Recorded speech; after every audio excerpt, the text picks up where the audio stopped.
ಎಲ್ಲರಿಗೂ ನಮಸ್ಕಾರ. ಅಮೃತಧಾರೆ ಧಾರಾವಾಹಿಯ ಪಾತ್ರಧಾರಿ ಶ್ವೇತಾ ಗೌಡ ಅವರಿಗೆ ಈಗ 26 ವರ್ಷ ವಯಸ್ಸು. ಕೆಲವೇ ದಿನಗಳಲ್ಲಿ ಇವರು ಮದುವೆ ಆಗಲಿದ್ದಾರೆ. ಹಾಗಾದರೆ ಹುಡುಗ ಯಾರು? ಎಲ್ಲಿಯವರು? ಯಾವಾಗ ಮದುವೆ ಆಗಲಿದೆ? ಇದು ಅರೇಂಜ್ ಲವ್? ಶ್ವೇತಾ ಗೌಡ ಅವರು ಏಷ್ಯಾನೆಟ್ ಸುವರ್ಣ ನ್ಯೂಸ್ ಜೊತೆಗೆ ಮದುವೆ ಪ್ಲಾನ್ ಬಗ್ಗೆ ಮಾತನಾಡಿದ್ದಾರೆ. ಇದು ಪಕ್ಕಾ ಅರೇಂಜ್ ಮ್ಯಾರೇಜ್ ಅಂತೆ. ಮನೆಯಲ್ಲಿ ಹುಡುಕಿದ ಹುಡುಗನ ಜೊತೆ ಮದುವೆ ಆಗುತ್ತಿದ್ದಾರೆ. ಸುನೀಲ್ ಕೂಡ ಶ್ವೇತಾ ಗೌಡ ಅವರ ಊರಿನವರು.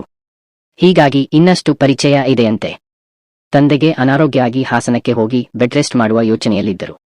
ಆ ವೇಳೆ ಸುನೀಲ್ ಕುಟುಂಬದ ಪರಿಚಯವಾಗಿ ಮದುವೆ ಫಿಕ್ಸ್ ಆಗಿದೆ. ಶ್ವೇತಾ ಗೌಡ ಅವರಿಗೆ ಈಗ ಮದುವೆ ಆಗೋ ಆಸೆ ಇರಲಿಲ್ಲ, ಇನ್ನೂ ಓದಬೇಕು ಎನ್ನುವ ಆಸೆ ಇತ್ತು. ಆದರೆ ಸುನೀಲ್ ಅವರನ್ನು ನೋಡಿದ ಮೇಲೆ ರಿಜೆಕ್ಟ್ ಮಾಡಲು ಯಾವುದೇ ನೆಪಗಳೇ ಇರಲಿಲ್ಲವಂತೆ.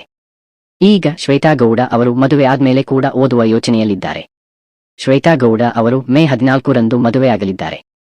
ಕುಟುಂಬಸ್ಥರು, ಸ್ನೇಹಿತರು, ಆತ್ಮೀಯರ ಸಾಕ್ಷಿಯಾಗಿ ಮದುವೆ ನಡೆಯಲಿದೆ. ಸುನೀಲ್ ಎಂಬುವವರನ್ನು ಶ್ವೇತಾ ಗೌಡ ಮದುವೆ ಆಗುತ್ತಿದ್ದಾರೆ. ಸುನೀಲ್ ಅವರು ಬೆಂಗಳೂರಿನಲ್ಲಿ ಬೇಕರಿ ನಡೆಸುತ್ತಿದ್ದಾರೆ. ಇವರು ರೈತರ ಕುಟುಂಬದಿಂದ ಬಂದವರು.